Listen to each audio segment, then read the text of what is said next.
அமெரிக்காவோட H1B visa கட்டணும். அதுல ஒரு கிளாரிஃபிகேஷன் வந்திருக்கு. ஆமா, போன மாசம் ட்ரம்ப் அட்மினிஸ்ட்ரேஷன் அறிவிச்ச அந்த $1 lakh H1B விசா கட்டணம் பெரிய சர்ச்சையாச்சு இல்லையா? ஆமா, ரொம்ப அதிகம்னு பேசிக்கிட்டாங்க. இப்போ USCIS, அதாவது அமெரிக்க குடிவரவு சேவை, ஒரு விளக்கம் கொடுத்திருக்கு. இந்த கட்டணம் செப்டம்பர் 21, 2025க்கு அப்புறம் அப்ளை பண்ற புது H1B விசாக்கு மட்டும்தானா? ஓ, புதுசா அப்ளை பண்றவங்களுக்கு மட்டுமா? ஆமா, ஏற்கனவே விசா வச்சிருந்து அதை ரினியூ பண்றவங்களுக்கோ எக்ஸ்டெண்ட் பண்றவங்களுக்கோ இது கிடையாது. அதே மாதிரி F1 ஸ்டூடெண்ட் விசா மாதிரி வேற ஸ்டேட்டஸ்ல இருந்து H1Bக்கு மாறுறவங்களுக்கோ இந்த கட்டணம் கிடையாது. இது ஏன் மாத்துனாங்க? எதிர்ப்பு அதிகமா இருந்துச்சா? பயங்கர எதிர்ப்பு. அமெரிக்காவோட சேம்பர் ஆஃப் காமர்ஸ், நிறைய கம்பெனிஸ், யூனிவர்சிட்டிஸ் எல்லாரும் இது சட்ட விரோதம், இதனால திறமையான வெளிநாட்டு ஆட்களை வேலைக்கெடுக்க முடியாது, குறிப்பா ஸ்டெம் ஃபீல்டுல சின்ன கம்பெனிங்களுக்கு பெரிய பாரம்னு சொன்னாங்க.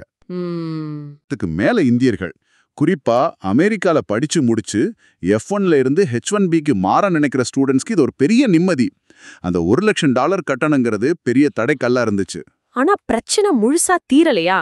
வேற ஏதோ கவலைகள் இருக்குன்னு சொல்றாங்களே. இருக்கு.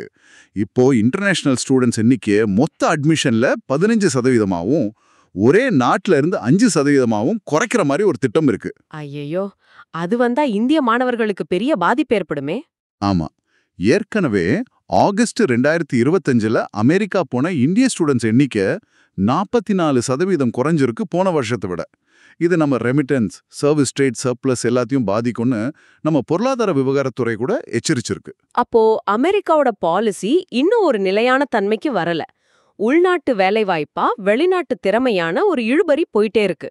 கரெக்ட். இந்த கட்டண விலக்கு கூட எதுக்கு கொடுப்பாங்கன்னு தெளிவான ரூல்ஸ் இல்ல. அதனால ஒரு அனிச்சயமான சூழல் தான் இருக்கு.